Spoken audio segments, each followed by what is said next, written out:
Professor Saskia Wieringa, whom I'll introduce later. A brief word why, well, you all know why we're here, but this is a very special occasion for Atria. Atria is the institute founded in 1935 and dedicated to preserve women's history, and it has evolved over the years, and we are active in not only preserving women's history, but also doing research and advising all various stakeholders on women's issues, contemporary or in the past.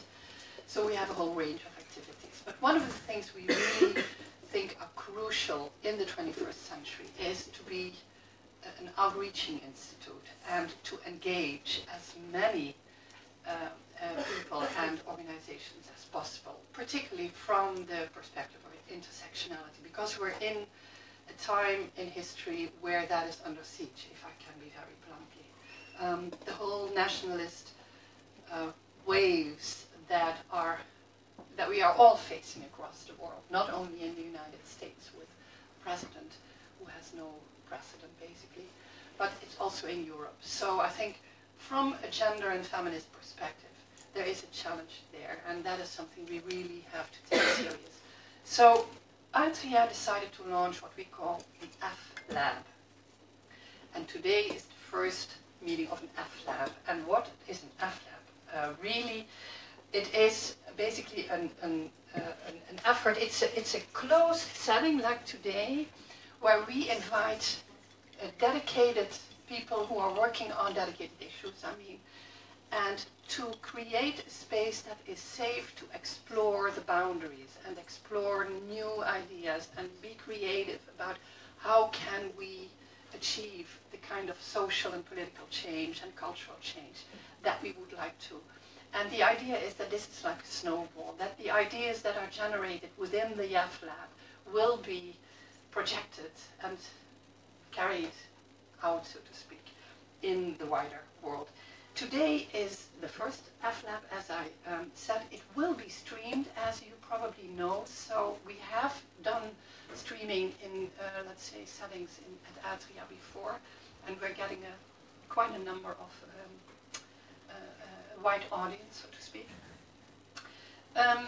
Today, we have invited a very diverse group of women, most of whom are Islamic in background and also in religiously active from within the Islam, joined by a few non-Islamic women who are dedicated to further the dialogue from a religious and political perspective between Islamic and non-Islamic women. By combining the diverse backgrounds, we think at least we hope to further the kind of dialogue that we think is crucial for today. Today is really about Professor Amina Wadud, so I won't go any further now about Atria. It is with very special pleasure, since I had the opportunity to join the prayers yesterday, which was a very moving experience for me. I've had only experiences in South Africa with prayers. This was so different. Not only, and because it was the first time that a woman basically said the prayers.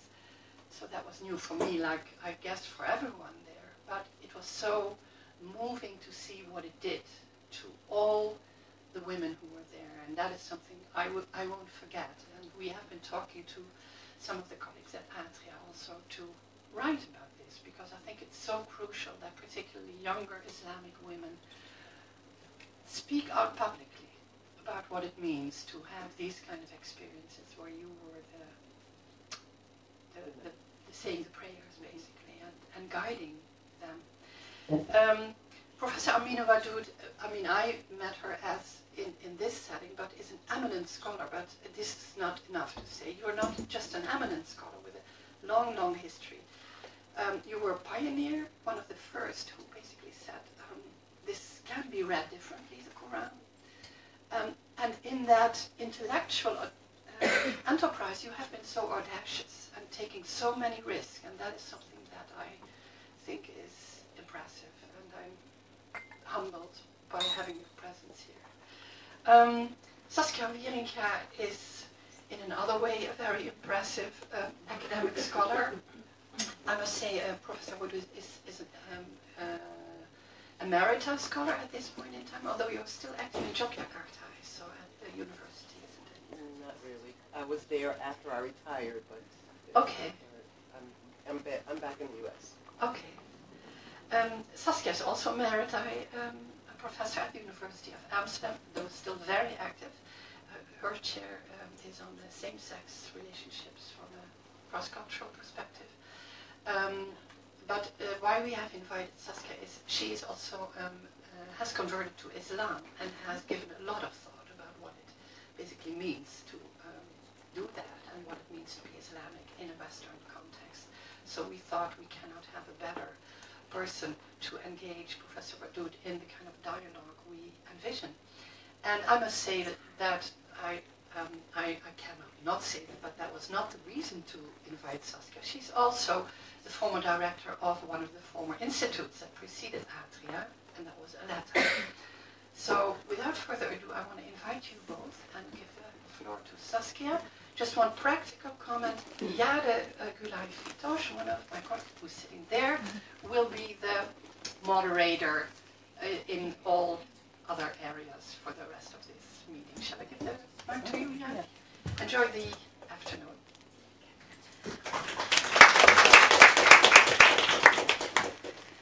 Well, hello everyone. It's a pleasure and an honor to have Professor Dr. Wadud here and all of you, of course.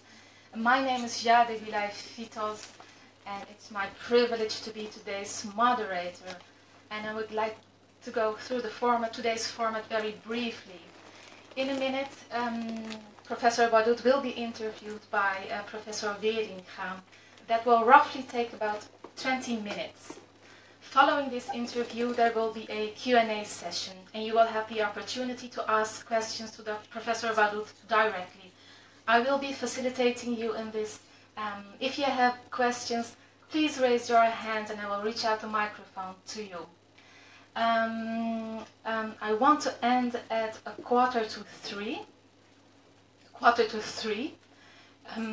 because Professor Wadud will leave us at roughly, I think, 10 to 3. So there will be a brief moment for the photographer to take a picture of all of us, and you're all invited to be part of that. Well then, let's see.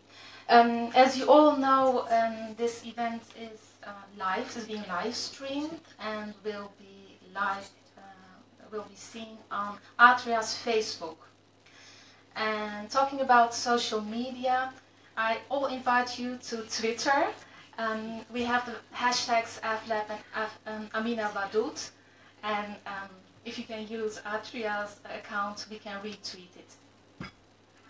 I think that's all I have to say. So I'd like to invite Professor Wadud over here. Please have a seat. And Professor Weringa.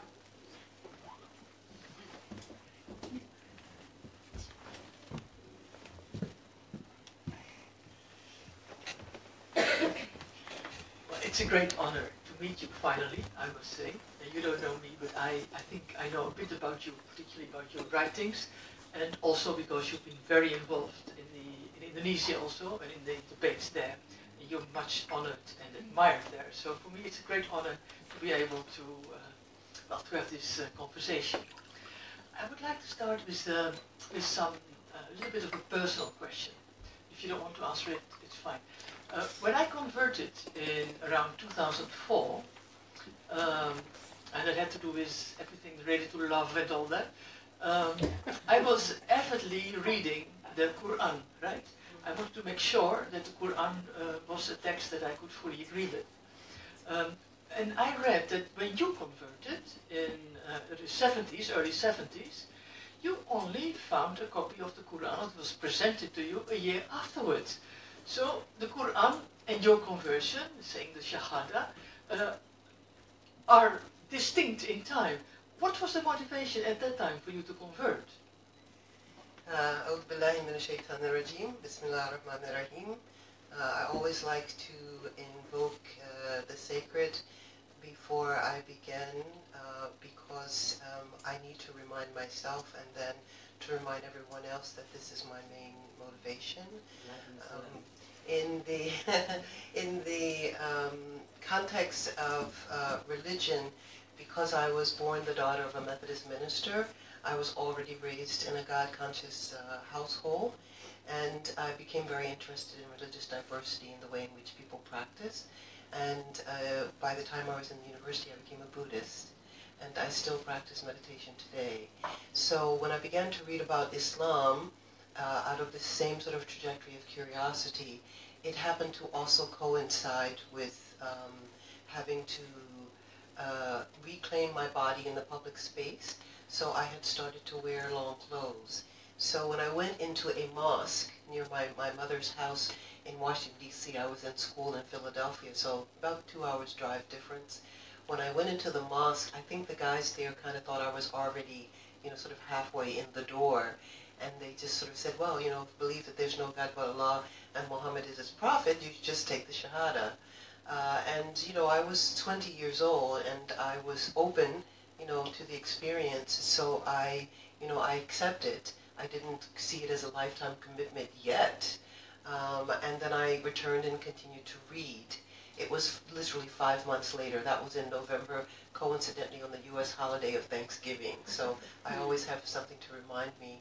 And it was in March of 1973 that it turned out to be a friend of mine who lived in the neighborhood of this little community mosque. And the guys had gone up and down the street trying to specifically proselytize to women. So they had given her a Quran, but they never gave that to me. And when you enter into something as vast as Islam, you don't really know what is the priority. So I was just reading whatever books, I would find, no guidance, just whatever I would find.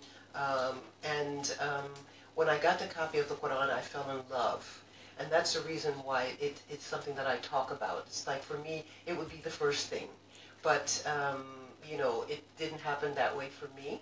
And once I became smitten by the text, I really wanted to remove every impediment from my capacity to be able to understand it. So in the fall, I began studying Arabic, which I did for the next 10 years, including living into Arabic-speaking environments.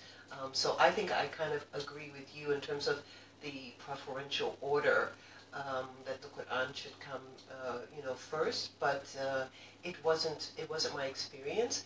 But in a way, it was like the seal, because I had such a personal relationship with it, and then I actually made it the focus of my research for the master's and PhD, and then my subsequent, writing, and even for my activism. Yeah, well, that book, I think, that came out of your reading is over there in this glass case. Yes. Yeah, two books of yours. Let's turn into Arabic then, right? Because Arabic is the language in which the Quran was originally written, right? Yes. And so it's still the preferred language in which people access the Quran. But Arabic is also, as you very clearly, particularly you, with your analysis clearly exposed, also a problematic language, right? So, as you at times also indicate, there is maybe a gap between the divine revelation and the actual linguistic representation of that in this Arabic language. The Arabic language which is gendered, so which always demands a gender notification, whereas possibly the divine revelation might not have included such a gendered representation, right? This leads you to possibly, and this is a dicey question, and particularly in Indonesia, of course, but also in other countries, and I'm approaching this from the Indonesian perspective, where there is so much attention to the original language, to questioning the Arabic as a language. Whereas, you can't question even a word in the Quran, because then immediately people will say that you're committing blasphemy. How do you negotiate this? Because I, studied linguistics and hermeneutics, one of my favorite quotes from my favorite professor is, every language has deficiencies, and every language has exuberances. And then there is the other component, and that is what we consider to be ineffable. There are some things that you cannot capture in language at all. So for me, that is the purview of the sacred. But our only way to converse about it, and in fact even reflect on it and think about it, is through our languages. So I would not isolate Arabic in that respect. I would say that all languages are only a shadow of the complete possibilities of meaning and communication. So that since the Prophet, upon him be peace, was an Arab, spoke Arabic, was not literate in the sense of reading, it is natural that that particular revelation would come in the language that he would best understand. So that means that the revelation in a certain way has to accommodate the medium of communication that is most facility given the 7th century Arabian reality. But we also believe that revelation, first of all, did not start with the Prophet Muhammad, sallallahu alaihi wasallam, that there was revelation in the form of the Gospels that were given to Jesus, and there was revelation to Moses and to Dawood and David and other prophets that we recognize. And the relationship between the letter of revelation and the meaning of revelation became more profound in the Quranic experience. And that is why we have a uniformity that, all of the Qurans in the whole world have, the same, Arabic letters. But again, because it's language, the question about whether or not it fully expresses the realm of meaning for God is not something that I personally believe is even possible. I think that God is metalingual, and that it is possible to communicate with God and also to understand communication from God in non-linguistic terms. So like the Buddha would say, that he held up a flower and someone, received enlightenment. So in other words, there was something that was communicated in the essence of this living thing, or maybe it was not living when he held it up, but again, it's a metaphor for the possibility of arriving at sacred understanding. So for me, sacred understanding is not limited to any language, and all languages are deficient.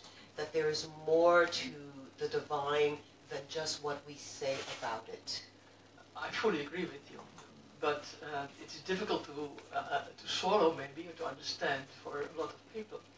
And this leads me to another issue which is closely related to this. So as you're saying, the meaning, the divine revelation, the meaning exceeds actually the language in which the Quran has been originally written up. Or any language. Any language, clearly. There is even a larger distance, I would say, between the Quran. I think I've also read it, studied it, and beautiful passages in it. And I don't feel misogyny in the Quran, and you and many other scholars have clearly also analyzed that. Your book is one of the prime examples of that. But when we are confronted with misogyny, with homophobia, and with all kinds of other ugly things, right? It's usually from the hadith, right? The sayings, the words, the later traditions based on what the Prophet said or did or whatever. And that is where a lot of problems, at least as I experience them, come from. How do you see the hadith, and how do you deal with the hadith? Yeah, because I don't have the expectation that any one form will satisfy the completion of the possibilities of the divine, I don't necessarily feel that there's a black and white, that, somehow everything's good in the Quran and everything is bad in the Hadith. That's not been my experiences or the conclusions of my own research. Right, no, I'm just sort of exaggerating the point. But what I find is that there is a locality that is 7th century Arabian locality, and there were lots of shortcomings in that locality, some of which were not even specific to that locality, because patriarchy was pretty much the way of the world, and we're still trying to come to the end of it now. And so being located within a patriarchal context means that certain aspects of the sort of the politics of hegemony, the idea that, you know, if there are two things, they have to be black and white, one has to be good, one has to be bad, one has to be acceptable, one has to be rejected. This kind of binary was already encoded, and when the intellectuals, they were philosophers, they were spiritual leaders, they were legal thinkers, as well as other fields of science, when they began to investigate the legacy that was bequeathed to us both from the wordings of the Quran, that is from the Revelation, and from the example of the Prophet and his speech. The first act that they recognized, although it took about 150 years, was that if someone could legitimate what they wanted to do by saying that they heard it somehow from the Prophet, so that the construction of what we call false hadith was actually one of the reasons for developing the sciences of hadith study. And so in the basis of the sciences of hadith study, someone like al-Bukhari, for example, actually only codified about 2,000 as being sound, but he literally collected 14,000. So there's a discrepancy between the existence of statements supposedly on the authority of the Prophet and those that by those sciences they have determined were more sound. And even when they made those determinations, there was that gap, because that process of sort of hadith criticisms and the development of what we call the ulum al-hadith, that is the sciences or the disciplines for the study of hadith, they were developed within 150 years of the life of the Prophet, which is not the same with the Quran, which was recorded and memorized in his lifetime. So when the jurist, which is the third level, so you have the Quran, Revelation, and you have the hadith as statements from the Prophet and his behavior, that is how he embodied what he understood from the Quran in his context. But the third level were the jurists, the fuqaha. And when the jurists began their studies, they had a motivation. And the motivation, I think you can reduce singularly to this. How do we live this thing called Islam? What does it mean to be Muslim? And then they had to contextualize it based on law and policy and on their own locality, what's called urf. And when they began to formulate their juridical principles, because in the Quran, which has over 6,000 verses, but only has, little over 6,000 verses, basically about 80 of them can be used to actually formulate laws. So how do you come up with comprehensive laws? What's going to be the speed limit on a certain street, and where you're going to put a stop sign and all of that? When you come to construct the actual laws, they went to other sources. And one of the sources that they went to was the hadith. And that also was happening while the codification of even the hadith sciences was going on. And as a consequence, some of the jurists would rely singularly on the existence of a hadith, whether strong or not. Some of them would rely only on strong hadith. And so there was a sort of a dynamic kind of conversation going on about how to do it. So the fact that some people would rather have some, what they call nas, some source text, either a hadith or a Quranic text, and there's so few in the Quran.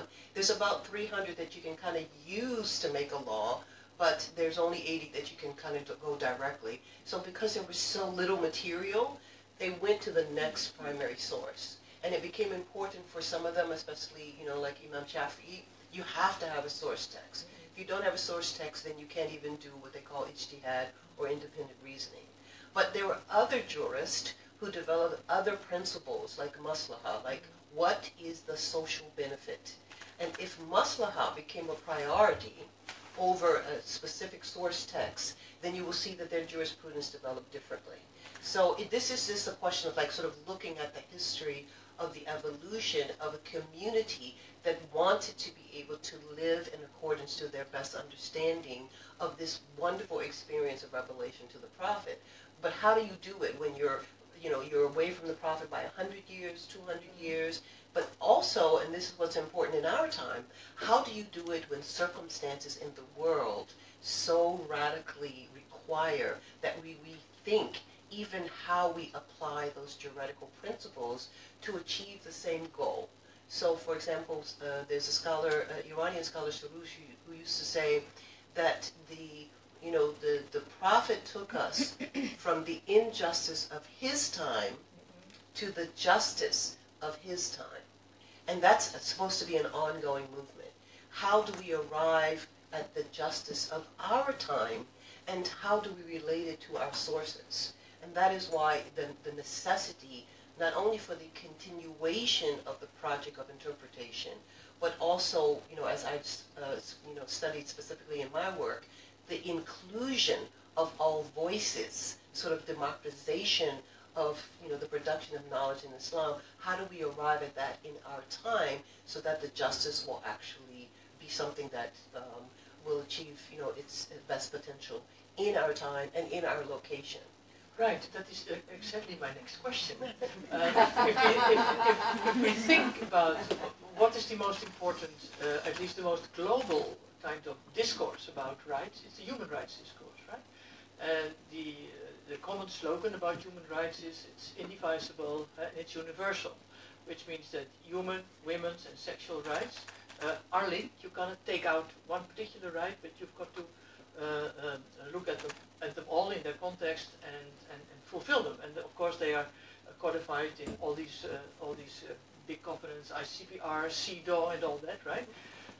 So that is the Western discourse, that they're universal and indivisible. In Indonesia, which I know best, and in many other Muslim countries also, they're saying, no, we have our own Muslim human rights, and we don't accept your universal rights. We think they're very Western. We don't want them. And even if they accede to them, they come up with lots of limitations, for instance, in family law. How do you see this debate between the so-called universality of human rights? Do you see them as universal, or do you see them as Western?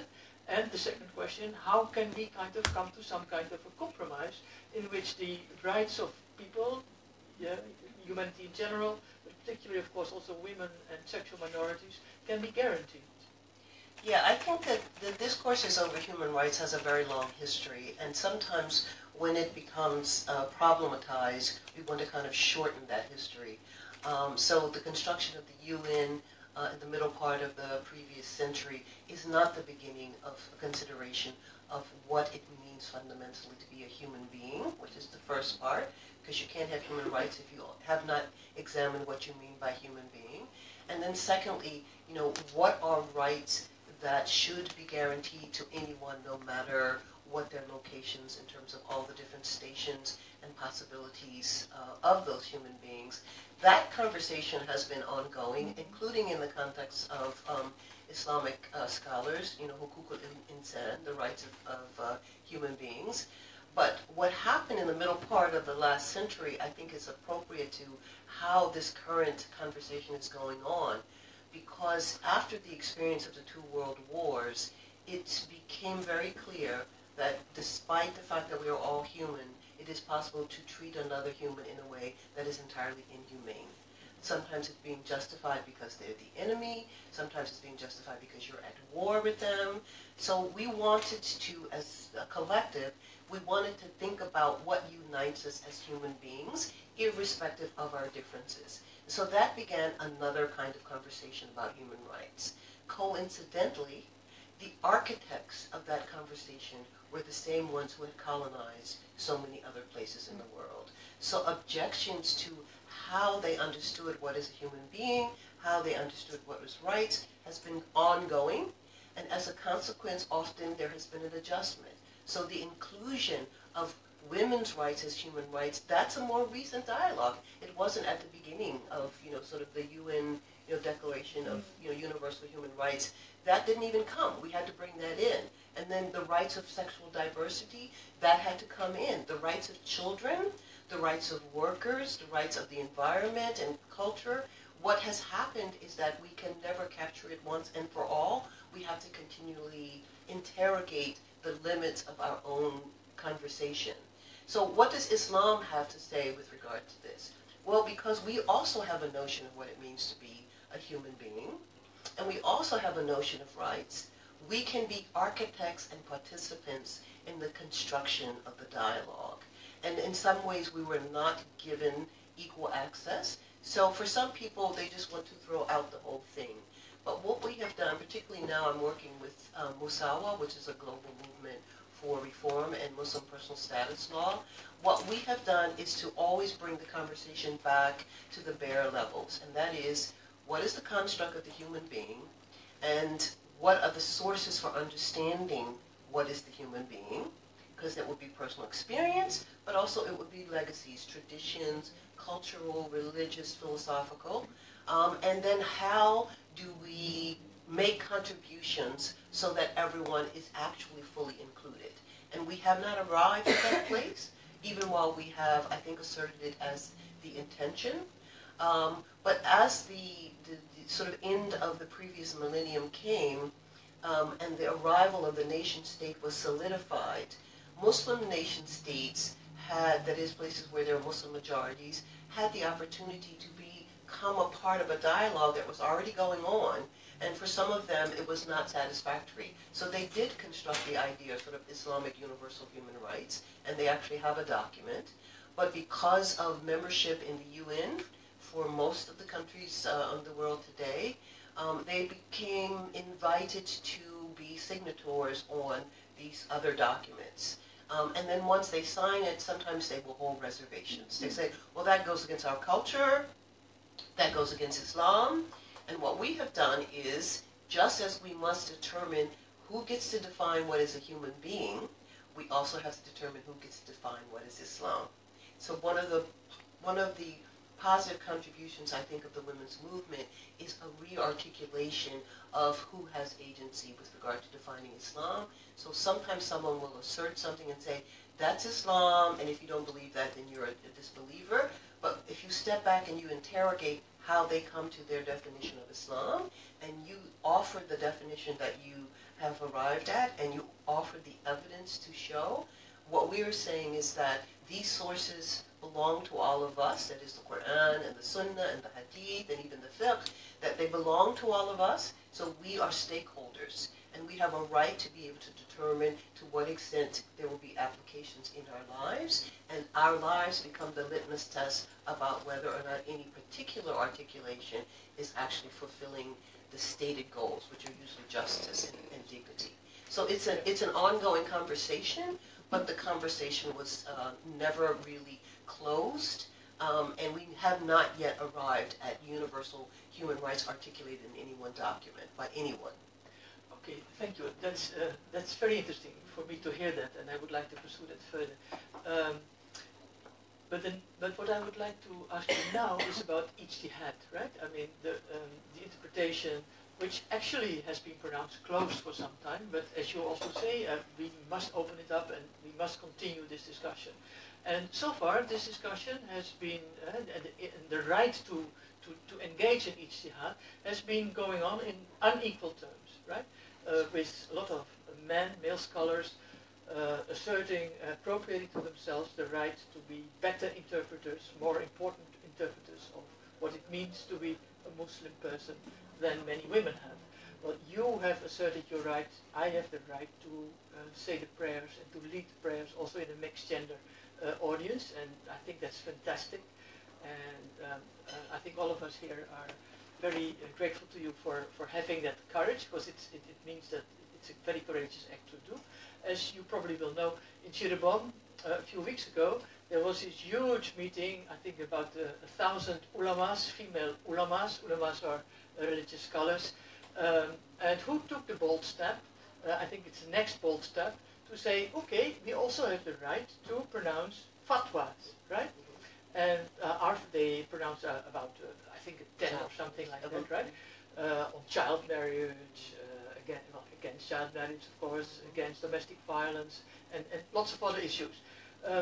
What else can women Muslim scholars do? I mean, what you do is the interpretation, and I think there is a group of women Muslim scholars who give excellent interpretations, leading the prayers, pronouncing fatwas. What else can we do so that our vision, well, I think many of us will agree with that, we can first of all develop it better ourselves probably, because we need to also to have spaces for ourselves to engage in this kind of conversation. And how can we convince the male power holders in the religion, right? Yeah, how can we That convince argues- any power holder? It doesn't matter their gender. Exactly. Yeah, I think, you know, we are now in 2017, and I think the consensus is pretty much that there were differences of opinion about whether or not the doors of Ijtihad were actually closed in the 10th or 11th century. I think the assertion that the juridical principles had already been discovered was one of the reasons why it was at first asserted that the door of Ijtihad was closed. Unfortunately, the very next century and then 2 centuries later, with the expansion, you know, into, you know, the Americas and all that, they already had come to what we would call unprecedented circumstances for which they did not have sufficient juridical principles. So that that process really has been ongoing. But you're right, there has been, I think, sort of lack of access for women to participate in the conversation from the beginning. They would become the receivers of opinions that had been generated with, you know, good intentions. It wasn't as if there was not good intentions, but it wasn't even clear at the time that if you considered gender as a category of thought, that it might make a difference in terms of the conclusions that you come to. That's something that's only come in the 21st century. And so as a consequence, now what we're saying is even the conclusions that have preceded have to be interrogated as to whether or not they actually fulfill this sort of overall commandment of honor and dignity for all human beings. And sometimes we see that no, there is the patriarchal bias, and how do we move forward? Well, obviously one of the ways you move forward is by the inclusion of women's opinions, the integration of women's lived realities. Their experiences must become markers for whether or not a certain principle is in fact being achieved. So for example, social justice. How can you say, you know, there's justice if women don't experience justice? So this is where we have been in the conversation, and contributing to what is the capacity to be able to render legal opinions has been interpretive work done by women, including myself, you know, for the last few decades. And the idea that we have permission, that is, there's nothing in the religion that prevents women from learning, becoming scholars, but the facility that was not there in the early centuries has changed. So women have, you know, you have all kinds of, you know, sort of educational opportunities and access. But it should not be what we call, you know, a glass ceiling, that you can do so much with it and then you just simply must stop. And so now we're negotiating with raising the glass ceiling and getting rid of it altogether, and we are taking more agency with regard to the assertion of our capacity to be able to contribute to the construction of these kinds of dialogues. And Indonesia, which coincidentally is my favorite Muslim country on the planet, has been, you know, in the leadership of this for a very long time. And the fact that Indonesia, just by sheer number, are greater than all of the Arabic-speaking Muslims combined, which is something they like to remind me of, is an indication of how much diversity there is in the Muslim world. And for you and for me, because we are, you know, born in the West or born in the North, there's also the idea, do we have something that we can contribute to the conversation? Because for some people, no, if you come from those places, you are forever damned. And I'm like, how does Allah create the entire earth, but you believe that only certain parts of it can have this? So now we have, what can happen, you know, from the North? What can we contribute? And one of the things that we have to be mindful of is that being born, you know, in what we call, you know, free democratic societies, we were raised to think that as citizens we should have absolute, you know, equality and justice. And because we have been acclimated to this, we can make, you know, our life a part of the contribution to how it is that we democratize even the construction of knowledge and laws under the Islamic, you know, umbrellas. So, you know, Indonesia, which is also, you know, a secular, pluralistic democracy, you know, under Pancasila, they have been at the forefront of being able to be inclusive for women, to have spaces where women can gather knowledge independently. They have a for example, Pesantren. They're one of the few places where there's been a lot of backlash. They're one of the few places where this has already been a part. So there are things that Indonesia has set the precedent for. And when I was living there, I lived there for about a year and a half, I used to say to people, you know, as much as you translate things in, because they would translate from Arabic to Bahasa, from English, French, or German into Bahasa, I said you must translate from Bahasa back into these other languages. You must share the way in which you evolve this conversation. Because they have been raised with the notion of pluralism. It's like your beautiful batik shirt, right? Cirebon has its own kind of batik. And in a way, what I experienced there is the beauty of pluralism and the diversity which was accepted. It's not like everybody has to be from Java or they're not good. That's just not even congruent with them. So they actually have been the sort of living embodiment of inclusive spaces for women, the access of women to knowledge and the chance to be able to develop it, and certain ideas about plurality, which is the way of the world. And in the context of Europe, one of the comments I made last night is you have to come to the place where you understand that being European can no longer mean just being white. It just defies history, and it denies you the possibilities of fulfilling what you consider to be your own democratic thrust. So everywhere in the world, we're being challenged to open up our categories to be more inclusive, and that obviously includes gender discourse, sexual diversity, Islam, Muslims, non-Muslims. How do we really come to a place where our definition of human being actually honors everybody? I'm very glad that you're saying that, and of course I'm also proud that you are so happy in Indonesia.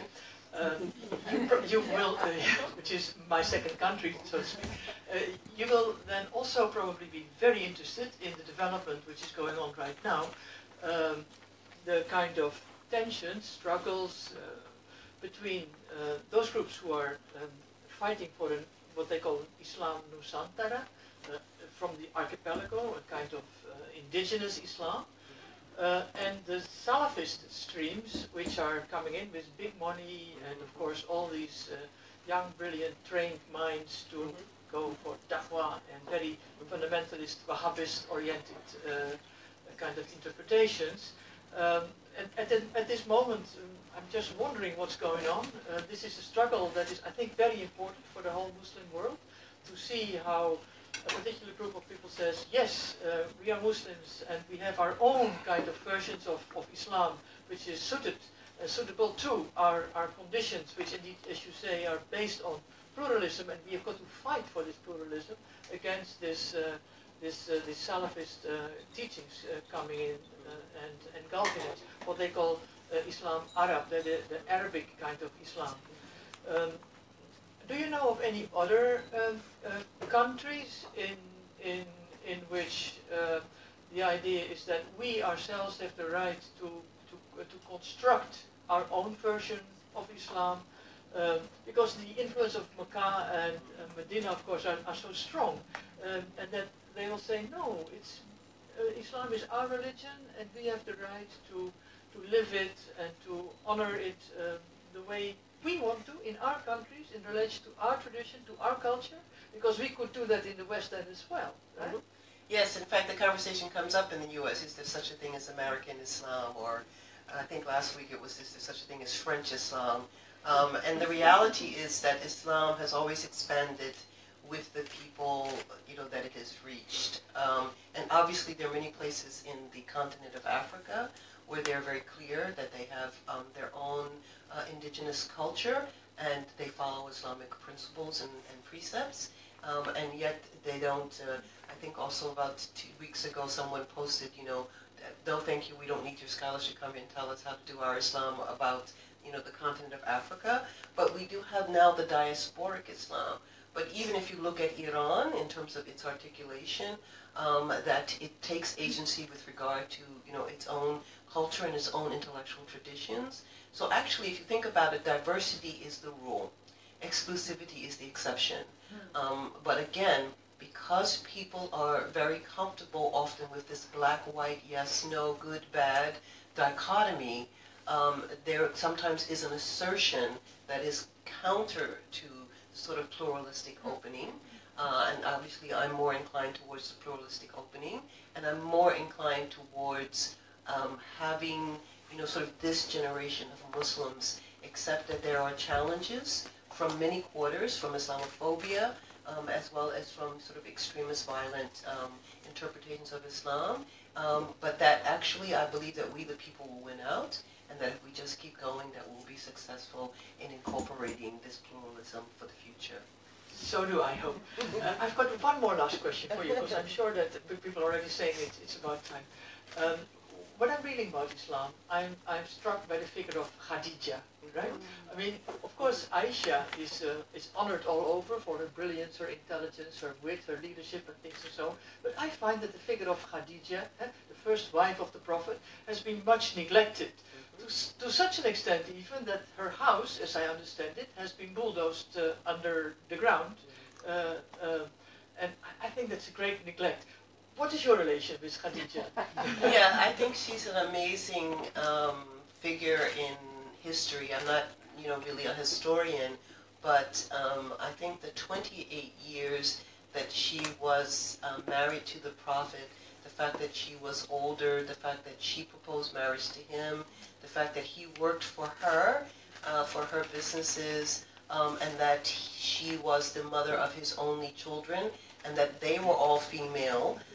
So I think that she is, yes, a very under-considered figure when we start looking at the history. But the reality was that the collection of hadith that came after the, during the Prophet's lifetime, but, really went into full sort of canonical status, after his death, did not include her because she was not a part of that community when they migrated to Yathrib or to Medina.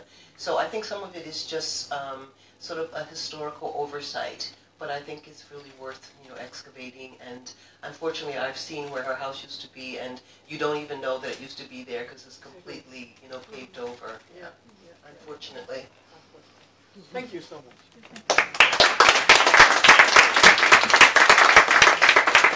Thank you so much, Professor Wadud, with enlightening us with your vision on Islam, with your analysis on Islam. It was so profoundly interesting. I would like to give the audience the opportunity to ask questions.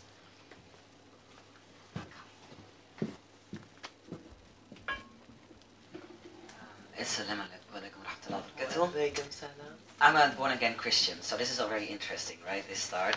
I come from Egypt, Egyptian background, and as a both flying correspondent and someone who has been an advocate of LGBT rights, especially in the bicultural minority groups here in Holland, I'm constantly dealing with Muslim youth who are struggling either or because they're gay or they're transgender like me, or because they're simply not fitting in the expectations of their parents. And what I see with them is a huge pain and struggle to keep their faith, but also being who they are. And this often leads to shame, it leads to repulsion, it leads to many things, it leads to loss of faith. And personally, I had a very long struggle staying with God and being me. But I finally got to bridge the gap.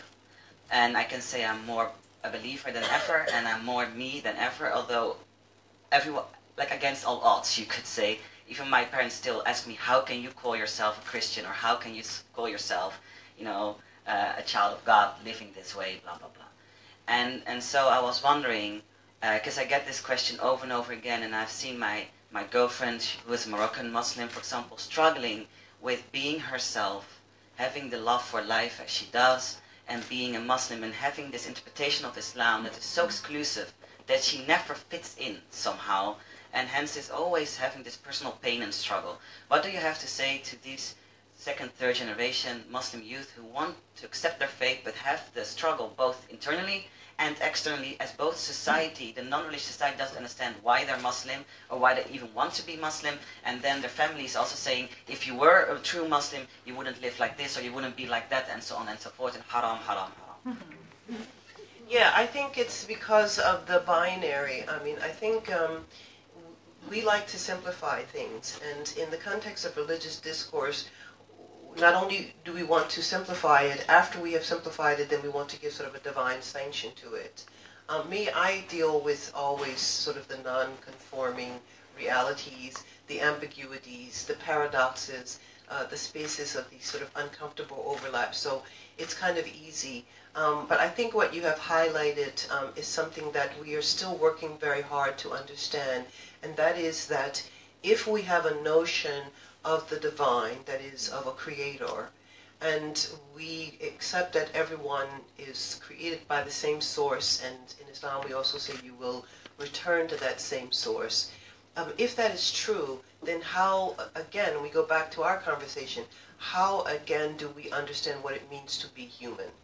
And that's why I like to say that the conversation is still going on, because part of the conversation is being able to accept the realities of people whose bodies do not necessarily fit the models that, fits in those binaries.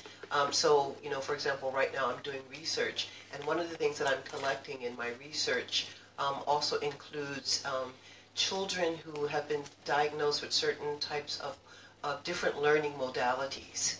And the idea of honoring their learning modality as a way to be able to bring out what their natural talents are, as opposed to making everyone fit one uniform, sort of learning modality. And the particular author has a book called sort of The Genius of Difference. I heard her in an interview, and she said, if we don't tap into the resources that the people have to offer in such a way that we allow, these human beings, these children, to develop, then we're going to miss out on certain things, because there is, in fact, something that we're learning in these new ways of processing. And so the reason why this helps in terms of me having a discourse about sexuality is because in the context of modern Muslim societies, we went through colonialism and entered into this really heavy sexual taboo, and we don't really have an easy capacity to have these conversations.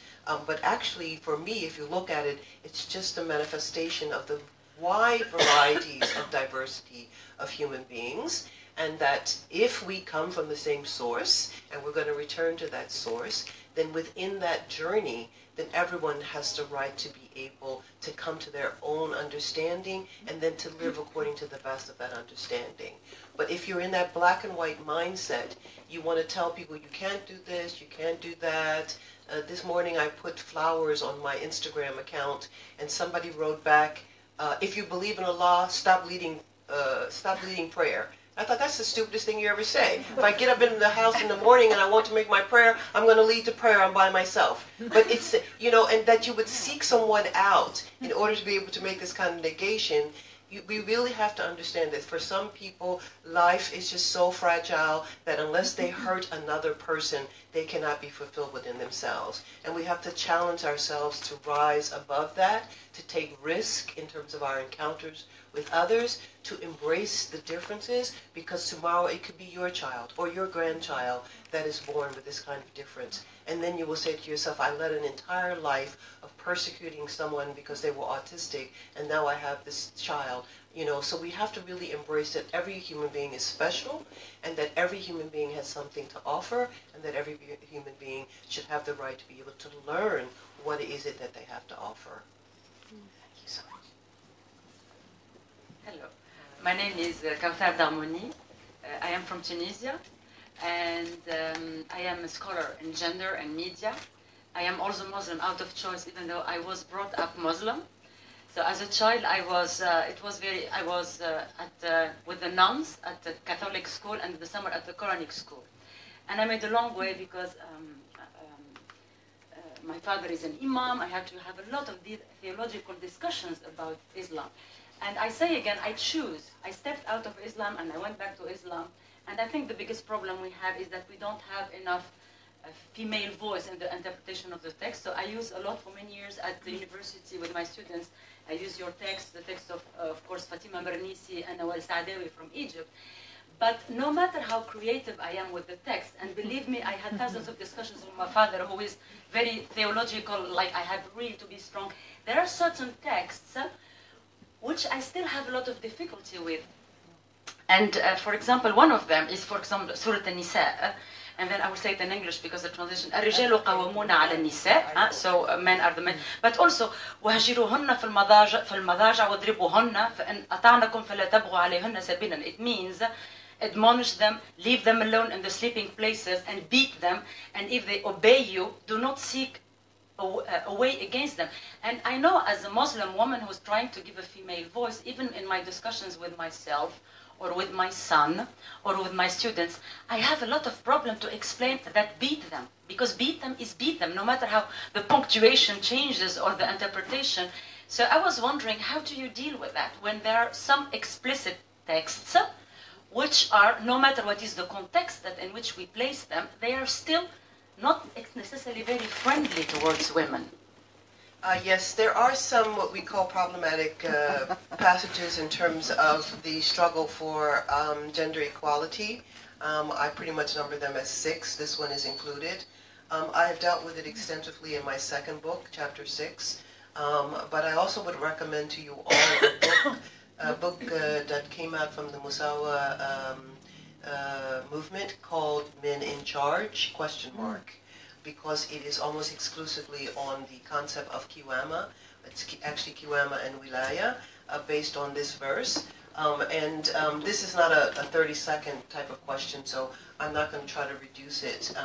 But the reality is, I think someone asked a question just at the end last night, which was, in a way, my favorite question. The reality is there's the letter of the text, and there's the understanding of that letter. And from that understanding, we then go into practice or into implementation. And so there is never the reality that there's text and then we know what to do. There's always a process. And so even with this verse, there is a process. And unpacking the process and even unpacking its sort of historical trajectory takes at least an entire lecture by itself. And that's why I have been writing about that verse since the beginning. And I also have a chapter in the Men in Charge, which I think in my mind might be my last time I have to write about it. But it took 45 years, because that book came out, well, maybe 2 years, so maybe it's 43 years. So it takes a long time to understand how text is a part of our reality and how much agency we can have with regard to it, which, by the way, there is no limit to the agency. But how do we claim that agency, and then how do we make it a part of the structure of our sort of civil societies and our, courts, let alone our culture. So there's a lot of steps that goes with it, but it is not to be overlooked and it's not to be underplayed. That's the thing. It's a very serious thing, and it does require an engagement with the nuance. It's not a black and white answer. Hi, I'm Berna. I had a question because you just told there is something like a French Islam or a Dutch Islam maybe, and that's a question I've been thinking about a lot, so I would like you to ask to collaborate on it a little bit more. Because in my experience, especially mosques are very much divided on ethnic lines. So here you have a Turkish mosque, a Moroccan mosque, or a Somali mosque. But if I go to that mosque, there is no they don't situate Islam within the Dutch context. We don't deal with issues we are facing here in the Netherlands and how we can come to solutions from Islam. So I was wondering, what is your experience in the United States, and how can you give us some learnings maybe to create such a platform here? And also to the audience, if you know a platform like this, please inform me about this. Yeah, I mean, I think it's not unusual that immigrants in any country will construct for themselves what we used to call cultural enclaves. The number one place for Muslim immigrants to the diaspora has been the construction either of mosques or community centers.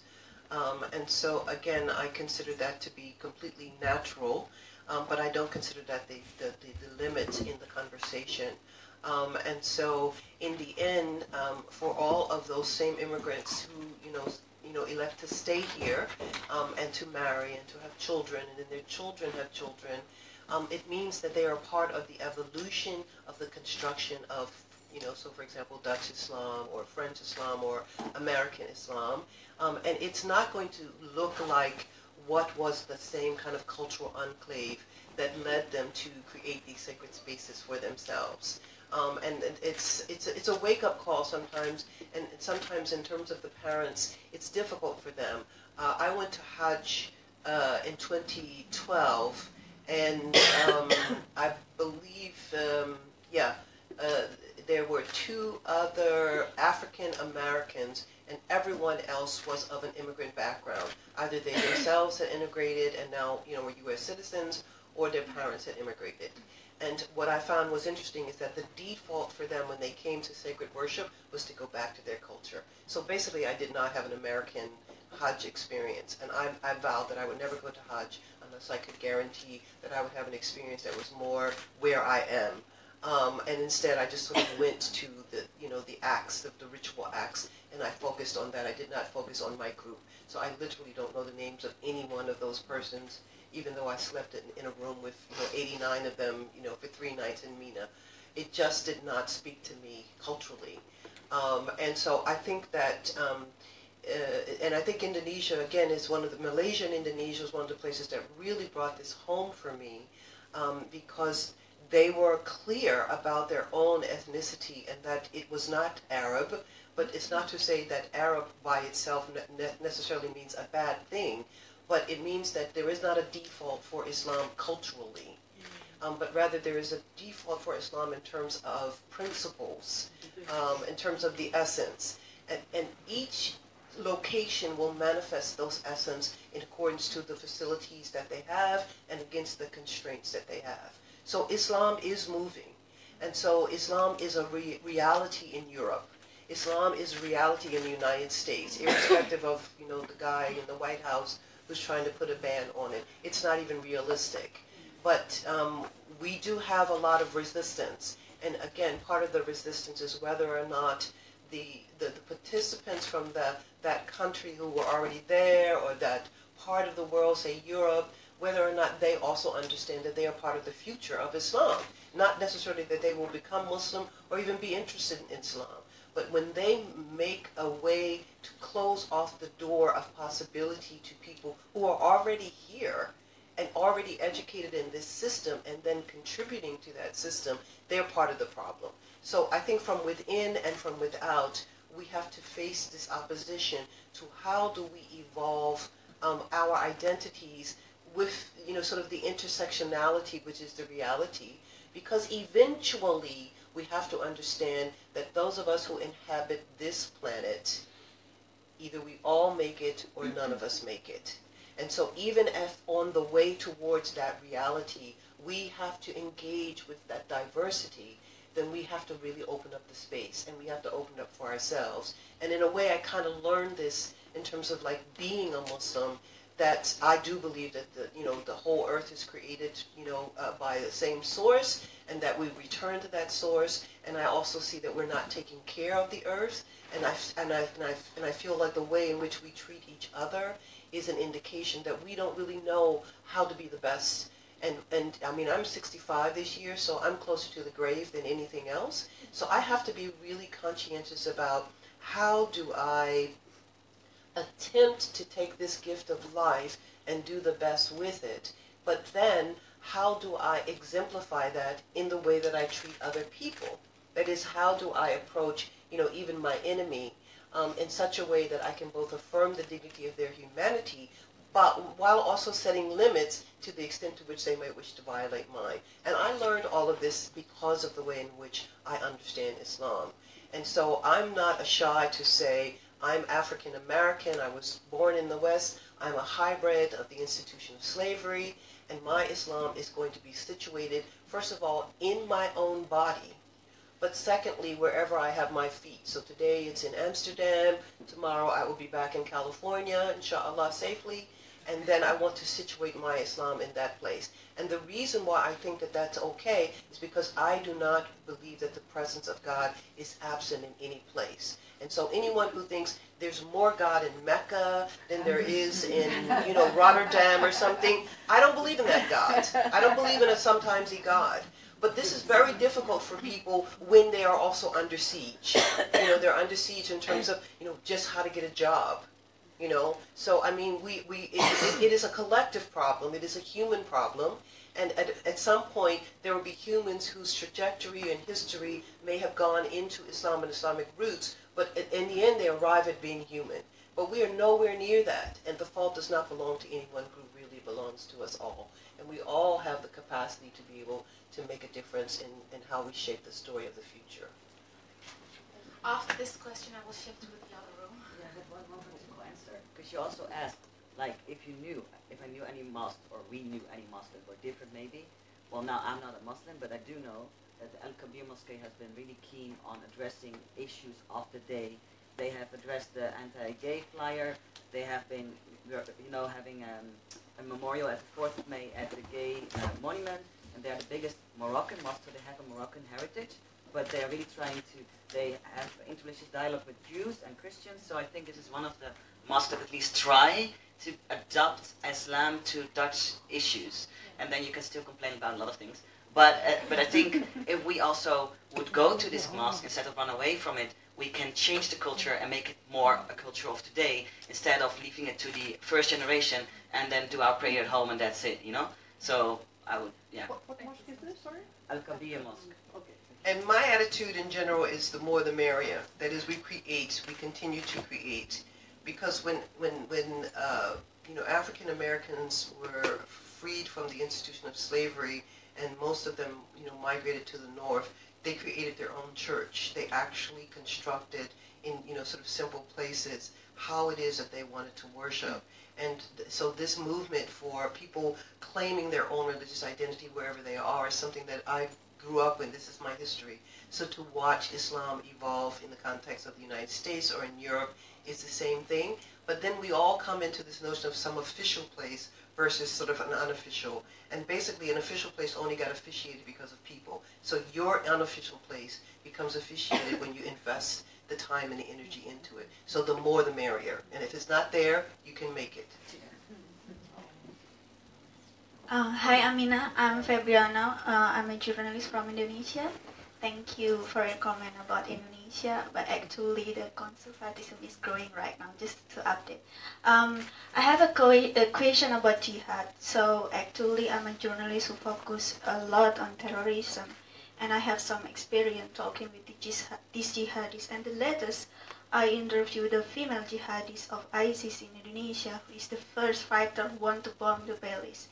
So I feel like I'm being blocked when I talk with this kind of people because they think that the value of jihad is internationalism.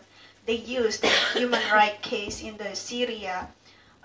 They say that we have to bring this issue to Indonesia. Of course, if I stay here and talk with these people, I'm so happy because we have the same, a little bit the same value. But if we talk with these female ISIS terrorists, they have no idea about being, I don't see Islam in there, but they are so convinced with themselves that they represented Islam, and sometimes they're trying to convert me. How can I open discussion? Because I will do this a lot after I go back from Amsterdam and meet a lot of jihadists in Indonesia. And also, that the conservatism and terrorism also problem in Indonesia. How can I open this discussion with this group of jihadists and terrorists? And also, she is a woman, and she feels that she represented the woman movement in Islam. So it's also like dilemma for me because I feel like I also represented a Muslim movement in Indonesia, and they say, no, you're the leftist, we are the right. Okay. Yeah, I literally have no answer.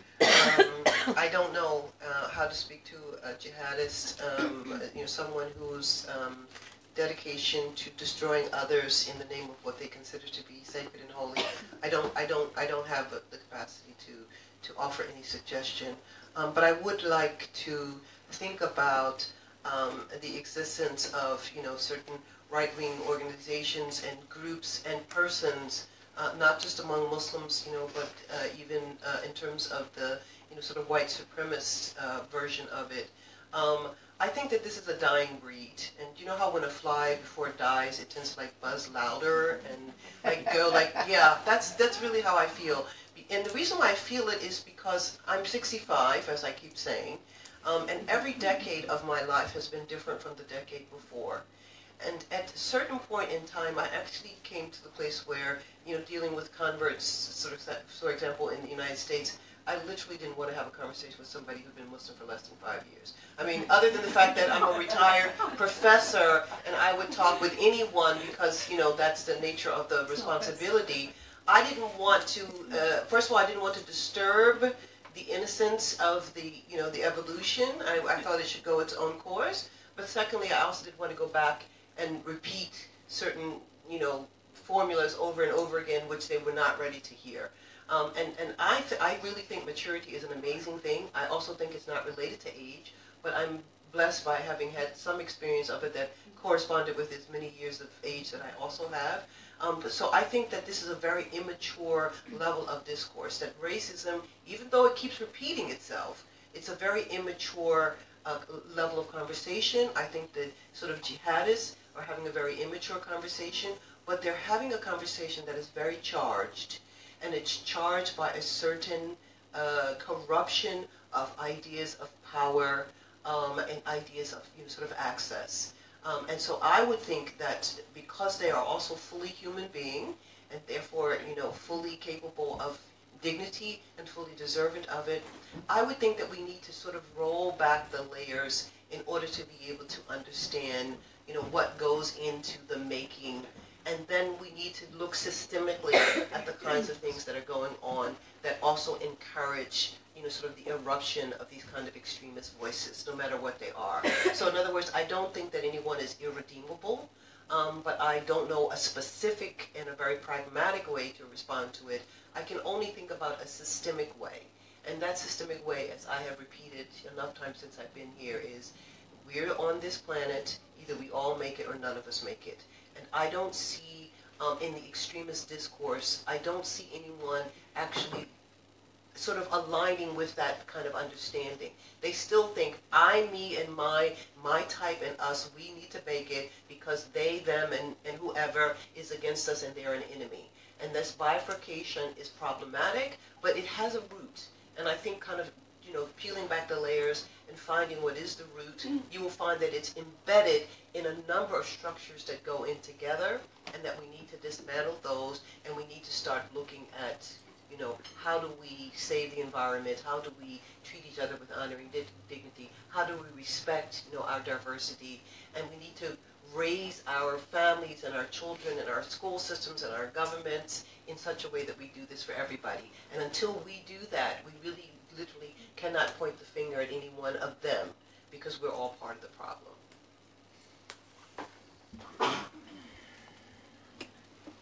Hi, assalamu alaikum. My name is Nahida.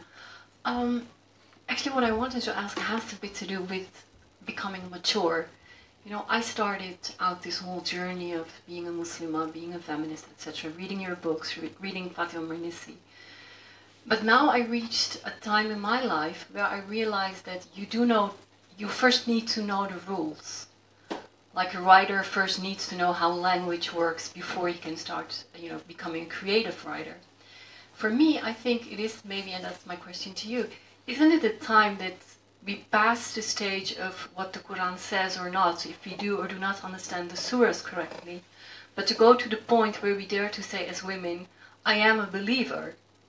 And yes, sometimes I do things that God may want from me or may not want from me, because I feel that men have the right to be who they are, and that they can come up and sit and say, I do have sex without being married, or I do drink, or I do this, or I do that.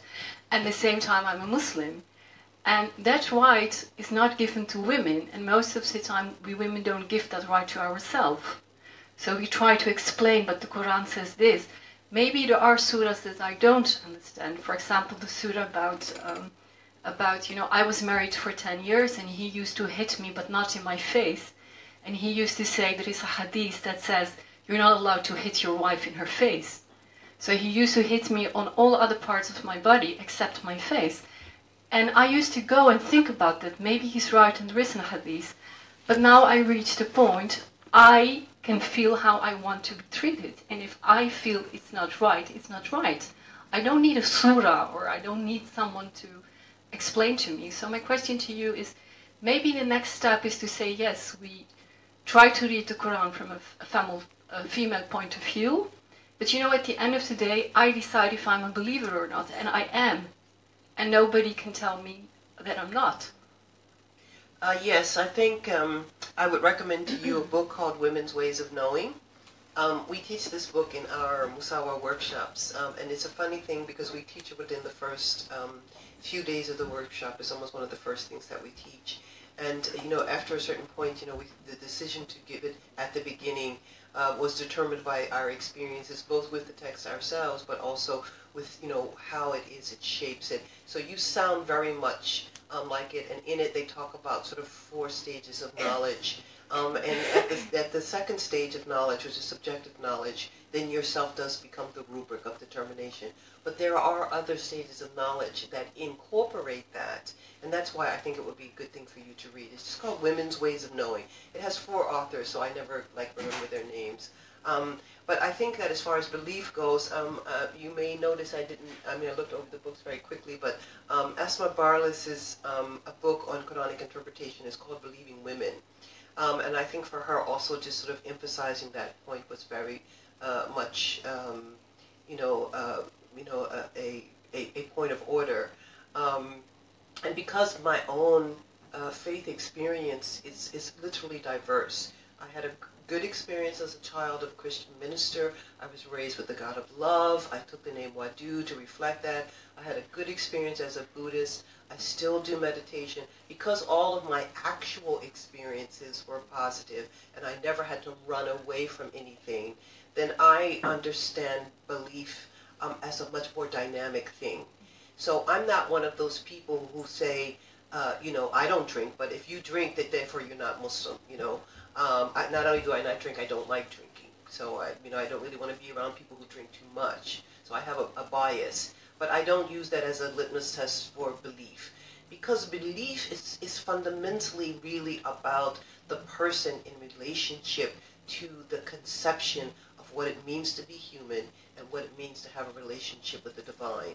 And nobody has control over that except for yourself.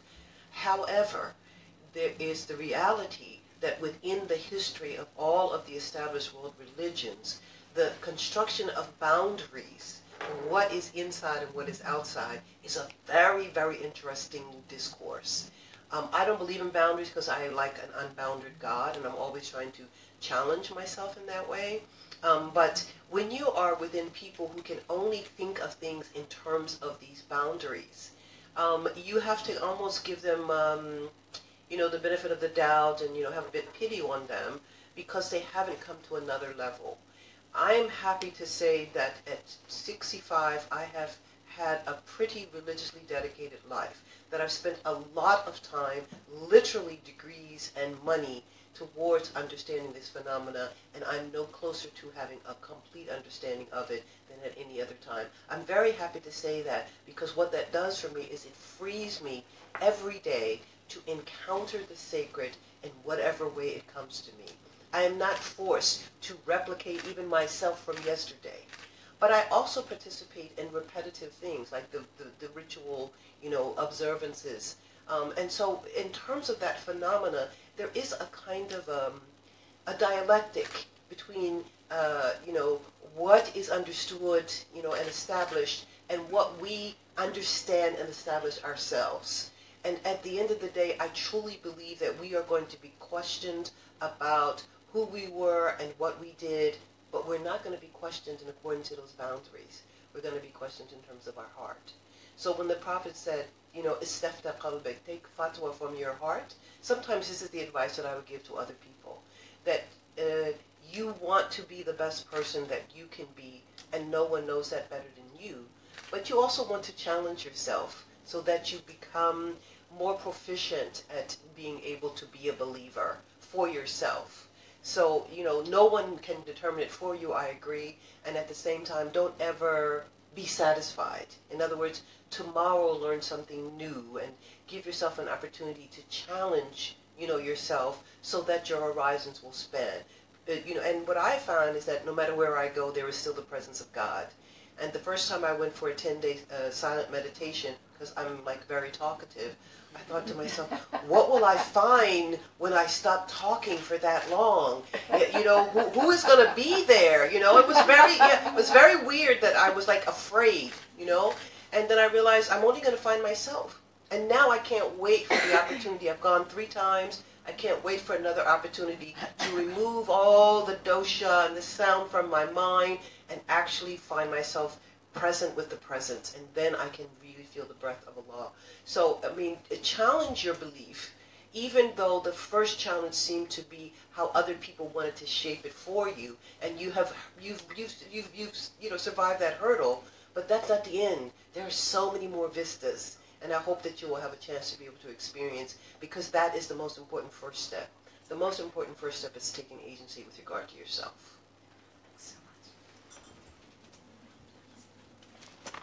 Hello, my name is Heidi Dorudi. What is happening?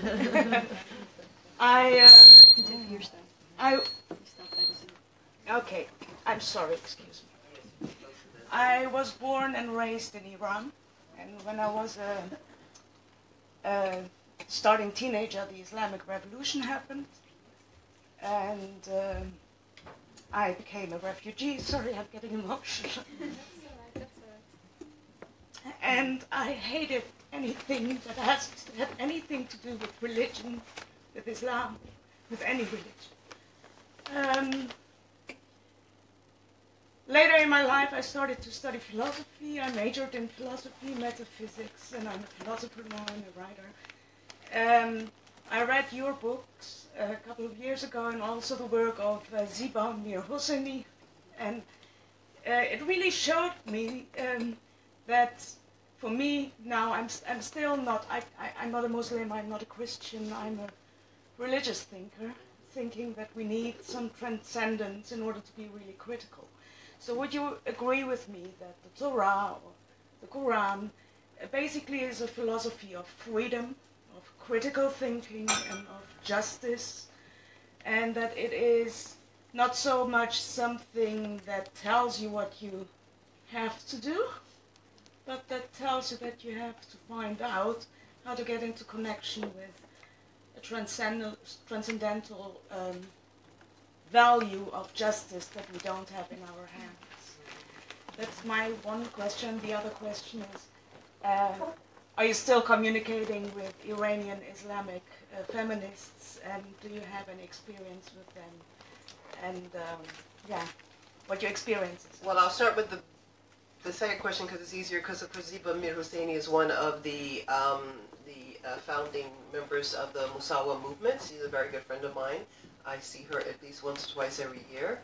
My experience with Iran is that it's actually on my bucket list. I'd like to go there. The problem is, as you can see by what has happened even with the media here, sometimes I like to come in under the radar and just visit a place as a tourist or a scholar or a believer, and other times I have to come in as a sort of controversial figure, and that just doesn't work for certain places. So it's very hard to sometimes stay under the radar. So as yet it hasn't manifested by invitation. So to come in another way, inshallah, maybe will happen. But for me, and I think I mentioned it before, there is a kind of sacred reality, and that sacred reality is in constant presence and interaction with the everyday, ordinary, mundane. And that human beings have left evidence all along that they have struggled with this question of meaning. And you almost say to yourself, well, we've been asking who am I and why am I here for so many centuries, why don't we have an answer? Why don't we have the answer? Because I think the reality is that the most important thing is the quest itself. But I also think, being raised in a religious household, and my father said specifically, I cannot go to the judgment for you. You have to go for yourself. And at that moment, I was bequeathed the right, and not only the right, but the necessity for me to make my own journey. So that to journey even out of the religion which I was embraced by my father, that, he made a way for himself as a poor, uneducated man. To move out of that is not in opposition to it. I believe it's all the same trajectory. So I believe ultimately that each of us will be held accountable for who we are, and that the measurements will not be by fancy speech or fancy dress, that we're going to be stripped of all of these outer symbols, and we're going to be left with something very fundamental. And that if that fundamental part isn't present in your particular manifestation of Catholicism or Theravada Buddhism or Hinduism or Islam, if that particular part is not available, then all you are really is a robot. You're sort of an embellishment of symbols, and it looks good and it walks good, and all the spiritual teachers tell you, if you see the Buddha walking down the street, kill him. All of them tell you have to smash all the idols. And one of the idols that we construct is our own construction of what it means to be a good Muslim or whatever.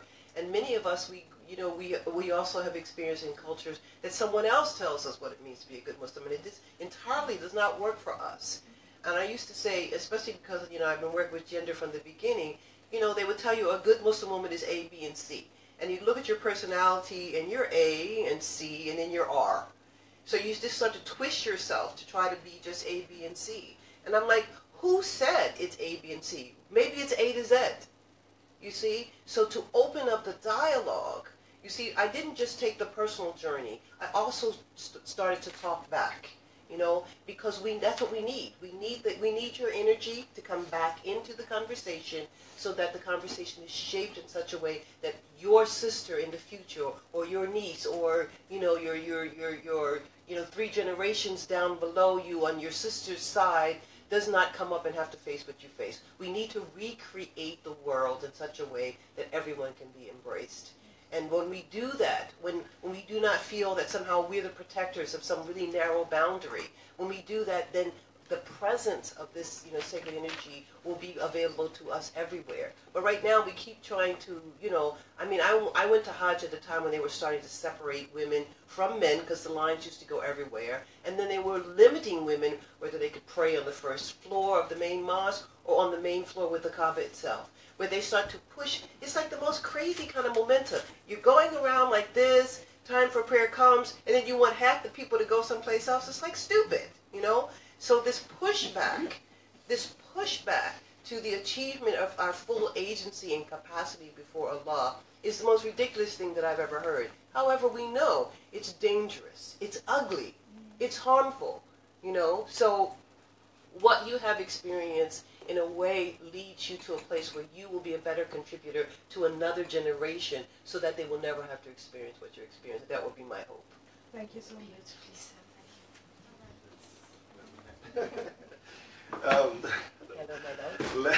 Let's start with an inside joke from South Africa.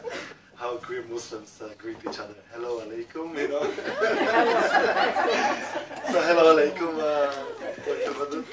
My question is quite broad, but it's a little bit different from the questions you might hear on your journeys, and it's related to your research. And it's about the concept, or one of the most significant concept of human dignity within the mystical Islamic tradition. I would really like to hear at least some highlights of your current phase of your research. Yes, and for those who don't know, I am currently doing funded research on Islamic primary sources and sexual diversity and human dignity. And it's funny because whenever I talk about it, I always say that it's the two things. It's not just looking at sexual diversity, but it's also looking at human dignity. There are 2 fundamental passages. One is the one that says, "Laqad karamna bani Adam." We gave karama, which is dignity, to all of the generations of humanity, through the first prototype human Adam, the other one is inna akramakum indallahi atqakum, that the one with the most dignity among you is the one that has the most sort of God consciousness or sacred consciousness or spiritual awareness and integrity. So it's not just I look good, I have the right outfit. It is actually a level of consciousness that allows you never to treat anyone in any way less than with the dignity that, the whole karama thing. Well, for me, in terms of the process, I decided that for everyone whose interpretation, say, of the Quranic story of Lut, I would then look at their interpretation of this, karama. Like, how did they, in other words, I put these two conversations into juxtaposition. Because for some, for the time at which Islamic discourse began, that is after the revelation and we started talking about it under this umbrella, there were already discussions that were going on that lived in this sort of bifurcated reality. And so therefore, having a juxtaposition between good and bad was already set. And they simply sort of Islamized the same conversation. And as a consequence, the bifurcation became encoded in even the way in which we understand certain things. So the question for me was whether or not people understood, and again, I'm born in the context of sort of a religious freedom and secular democracy.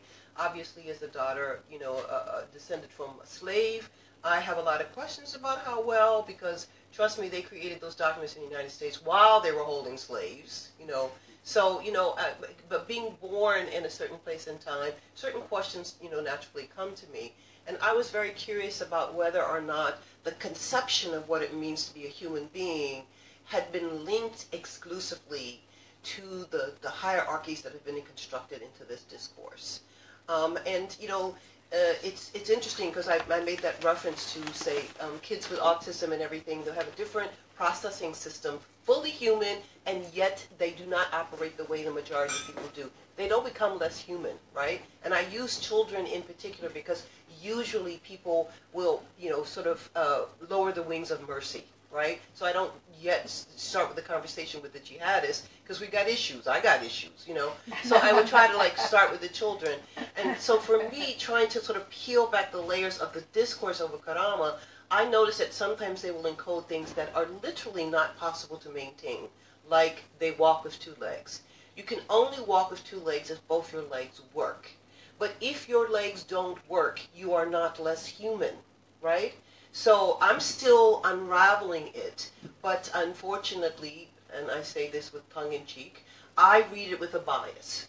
And the bias that I have is how do we have a discussion come out of the classical period, and for me that is actually somewhere between the 7th and the 11th century. So I'm not looking at, 15th century India, which has some interesting, literature on sexual diversity. I'm just going to be in this sort of, the early period. It was almost impossible to have a conversation that was not going to be encoded with some of the biases that, everybody assumed that it was okay. The Quran assumes, not assumes that slavery is okay, but the Quran does not prohibit the institution of slavery. So it talks about how to treat slaves. It doesn't say, it gives 13 ways to come out of slavery and only one way supposedly to get into it. So if you look at the math, it should kind of, cancel itself out. But, if you're born of slave ancestry, you're adamant that we need to speak out against it in more specific terms, right? So the notions of even how we would, because we started this conversation about, who gets to construct what it means to be a human being. Most of the philosophical discourse on who it is to be a human being is based on men. And then they would make exceptions and inclusions for women. So then what you do with people who are gender, non-binary people, they don't even fit one or the other. So how do we have a conversation about human dignity when we have to continually reinterrogate who it is that is this human being? And for me, it just means, like we're talking with you, it means that's the obligation that I have in all of my 65, arthritic years towards the future. In other words, I want to contribute to a conversation that is not intimidated by difference. And I did not find, to my satisfaction, that each of them were able to maintain that level in their conversations about karama. That some of them also slipped into a juxtaposition of some things as better than others. But it's good for me because then I can, this book here, Domestic Violence in Islamic Traditions, I don't know if some of you have actually read it. This is a very difficult book to read because it's based on that verse 434, and she basically gives the evidence that all of the interpreters in the classical period believed that it was okay to beat your wives, and they only differ in terms of degree. And this is why the book was very difficult to read. But what I take from this book is when she outlines responses to that over time. What happens in the modernist period, what happens in sort of the post-structuralist period, and then what happens in, you know, our own period. And at certain points, we tended to defer so much to justifying our arguments only on the basis of the arguments that had been constructed by the intellectuals and the believers before us, and as such we enter into a vortex out of which we can never get. And then she said, but that there is another voice that does not wait to sort of like what you say. You don't wait to have permission. You know, so I mean, this is the kind of stuff I put on Twitter. You know, I do not need your permission to believe in Allah. I am not even asking you. If you don't like it, I will just block you. You know, so the idea that we all have some type of agency, this will be, you know, inshallah, part of the gift that I will try to return to the conversation. Because it's so far in looking at the discussion about Karama, I was not completely satisfied that they were consistent with even other aspects of the fundamental idea that we all come from the same source, we all will return to that source, and that's what makes us human, and not whether we walk on two legs, you know, whether we have a penis, let's be, you know, literal, because even how they designate what is the highest ideal includes some of them saying, because you have a beard. And, I mean, I have a few hairs, let's be honest, but I'm never going to have a beard, right? So we have to strip back those conversations to see them for what they were. This is my, you know, my respect for my tradition, but we do not have to be bounded by those conversations. And the reason we do not have to be bounded by those conversations is because Allah is without boundaries. And if we truly wish to have a relationship with Allah, then we're going to have to challenge not only the boundaries that are put upon us by others with ill intent, but also the boundaries that we put on ourselves, which as a consequence becomes a tool that we use against others. So for me, Islam is still a living tradition, the discourse is still alive, and there's new territory. And one of the, you know, one of the graces of my life is being given the opportunity to be able to look at an issue that is so problematic that sometimes we don't even know how to have a conversation, and to make that conversation simply as, you know, as everyday and ordinary as, you know, today I'm going to wear blue shoes and tomorrow I'm going to wear green, you know, to simply demystify it. And the basis of that demystification is we do all attribute to ourselves humanity, and yet we all mean something different. Can we have a conversation that will embrace all of that diversity? Yes, we can, if we stop thinking that conversation is going to end up with black and white, that they're ever going to be just one answer to any question. Thank you very much. This will be the last question. Oh, we got more questions. I'm just ready to do that. Hi. Yeah, no. Yesterday, after the prayer, you told me that you liked me better with a headscarf. And that reminded me of a joke I once made with my mother. My mother is covered, and one day I walked into the living room completely veiled, and I said, do I look pretty? She said, you looked gorgeous. You look so beautiful. And I said, okay, that's why I'm not wearing a headscarf. And she got very pissed off because of that. And my mother was 11 when she decided to wear a headscarf, and she still had sisters who were putting perms in her hair and putting on makeup, and it was a conscious decision for her. And I truly believe that it was, in fact, her decision, but I still get frustrated because of the root of wearing a headscarf. In my opinion, there are a lot of reasons why Muslim women are wearing a headscarf, and one of them, I think, is the male gaze. And are we not preventing equality if we not acknowledge the fact that we're taking away this responsibility of men?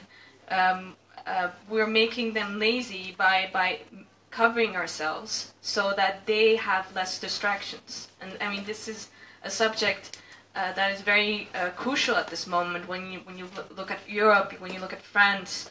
I mean, recently a Muslim woman wearing a niqab has been cut by her finances because she can't find a job. And the Netherlands tells her that it's her own damn fault that she can't find a job because she's covering her face. But it's her choice, so how can we deal with this? Yeah, I hope I didn't say you look better, but I definitely remember telling you that you look good. Yeah. You look good without it, and so that wasn't a, but you look noticeably different. And for those of you who have not had the, experience with it, I have had people, because I don't, wear my scarf, all the time. I'm old enough now that I don't have to justify that with anybody. But I do remember that when I first started to come out of it, I was like a little bit tenuous, especially in public spaces. And I sort of asked people not to take pictures of me, and then they do something like, well, we want you to sit at the table with the Prime Minister. So, of course, there's a million cameras. But, I sat at that table with a longtime colleague of mine, and he didn't really recognize me, So you do look different with it and without it, for some people it just doesn't work. They put it on, they really look not too good. Right? Yeah. Some people, they take it off and they look not too good. So, so as far as the looking good part, that was the thing. You look noticeably different, and I didn't even remember what you looked like without it when I saw you, but I know that I did not recognize you as someone who came in with hijab. And that's why I said something about it, but not in terms of better, I hope. So the politics of hijab, by the way, there's a book called The Politics of the Hijab, which I think is very good. It's especially written after the first ban in France. The politics of the hijab, in fact, in my book, the second book, I call it The Sixth Pillar, because it used to be you couldn't have a conversation about Islam unless you had a conversation about Muslim women's dress. And I told that joke sort of lightly about going to the mosque and, having voluntarily chosen to, cover my body. And therefore the men there was like, oh, well, you're like in the door already, I tell it as a joke. But the thing is that because of the politics, you are not yet at a place where you can dismiss the multiple layers of conversation that go along with it. So in other words, there is a personal level, like your mom at the age of 11, and there's a personal level, for yourself, to go in a different direction. But that is not the only story. And when we try to reduce the story of hijab to only one of its stories, we have done a disservice, again, to the plurality, not only of discourses, but the plurality of experiences. And eventually, and so this is me, because maybe I am too much into sci-fi, I do believe that the way in which we are interacting with the planet Earth, there will come a time when the fabrics that we use now will actually become toxic to our bodies. And if you notice, there is a rise, and like I myself have been diagnosed as having an allergy to wheat, and meanwhile I ate cake my whole life and never noticed, right? So there's a rise also in sensitivities, and there are people who, actually have trouble with certain fabrics, certain smells. Do you know these, the people whose sensitivities to smells are so great they cannot go into most places, and how to find, products that don't, perpetuate these kinds of, toxins and everything. So I believe that human beings are going to move to a place where what we currently use is not going to be something that our bodies will be able to manage. And then, what is going to be the Muslim discourse? I say it jokingly, because we're so attached to trying to find, again, the bottom line, the black-white part of this conversation. There has to be one right and one wrong position. We're so busy trying to find it. As a consequence, we do not have the generosity to accept that there are so many competing conversations going on all at the same time, and that ultimately, not just the idea of choice, but the idea of it really makes no difference. So the first time I decided I was going to stop wearing my hijab, by the way, was when I first started growing dreadlocks, which I cut them last year because they were all the way down my back and my neck got tired. The first time that I decided that I was going to go without hijab, I was very disappointed that longtime friends and colleagues of mine did that same thing. They said, oh, you look so good. I was really disappointed. But that was because I was still in transition. And during that first year, when I came to the place to realize I actually prefer to wear it, even if not all the time, I then entered into a new phase. I wear it when I want to, and I take it off when I want to. And that is actually now complete in terms of my understanding and agency. But before that time, I thought when I take it off, that means I'm no longer wearing hijab. That's the end of the story. You know, I didn't know how to exercise rights in between. So to give people the choices to be able to wear and to not wear, again, it's just like with regard to the, sort of the jihadist movement. There are systemic problems with regard to othering that are attached to this, and we cannot dismiss that reality of that level of conversation just because we either make a personal choice or have the right to make that choice, or we were denied the right to make that choice, because that is not the only thing that's happening with this conversation. There's so much more that's embedded. And obviously the freedom of a woman's body and the idea of the integrity of that body is the furthest thing from our living reality yet. When I first started covering and having public speaking, people would talk about, you know, the freedom of the not covering and everything, and I just thought, my ancestors came here as slaves, and the freedom for them to cover was denied them. So there is no single reality of what constitutes freedom, right? So when we get into this conversation about it, remember that it is never that simple, and that the appreciation of the struggle that one person may go through is not the only thing, but it is an important thing. We need to step back to the point where it will be systemic, so that no matter how I enter into a room or I walk upon the earth, that I will not only be treated with dignity, but I will treat others with dignity. And we're not there yet. And so for that reason, when I get into certain circumstances, like, you know, security in the United States, I'm definitely going to have my scarf on because it's going to become political. So all of these conversations are happening at the same time. All of them are in rapid motion. And the moment that you pick one of them and you stop the cycle from going around, you haven't resolved the problem. You've only dealt with it in a minor way. There's a lot more that goes on in terms of a woman having control over her body, having the dignity of her body, clothed or unclothed. There's a lot, and it's not limited to Muslims.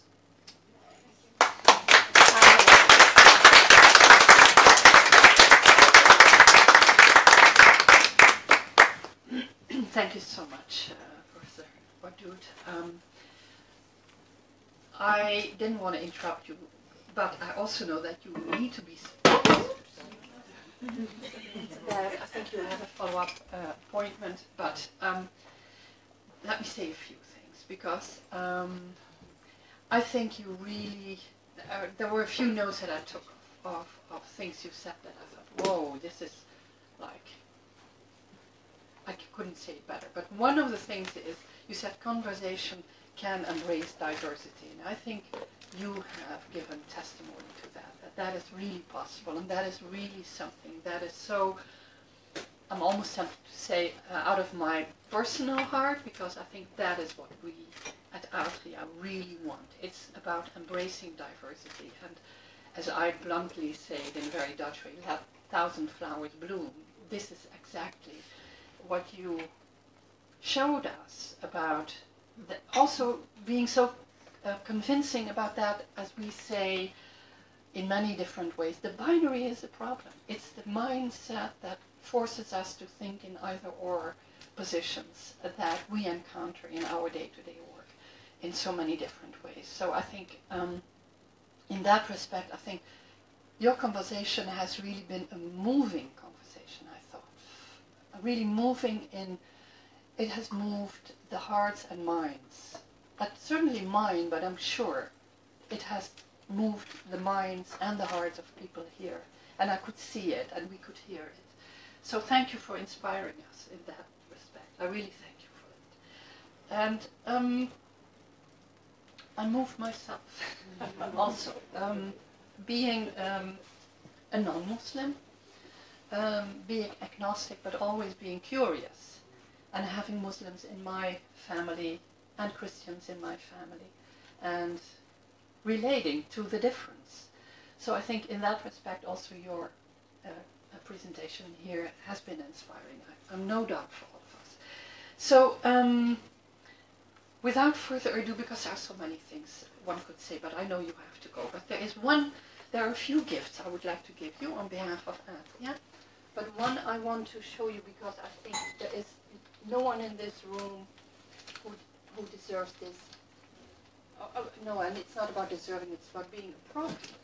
This is a very mundane gift, I would say, but it's a quote of an 18th century novelist in the Netherlands called Belle van Zuylen. It's in Dutch, but it says, ik heb geen talent voor ondergeschiktheid, which means I have no talent for subservience. And I think this is the perfect motto I would think fits with you. Thank you. I will tell you when people ask me about it in the street. What does that say? And here are a few of the publications of Atria that we think you might appreciate. And I would like to invite all of you, because you can see here, Atria has a wonderful collection of the books, some of whom you indeed mentioned, and who indeed show the whole difference between Hadith and Quran and the interpretation question and quest that is ongoing. So you are welcome to stay. There is one photo opportunity now with Amina, but afterwards you can stay. There will be fresh coffee made for you. So all of you who want to be in the picture, please come forward, and our photographer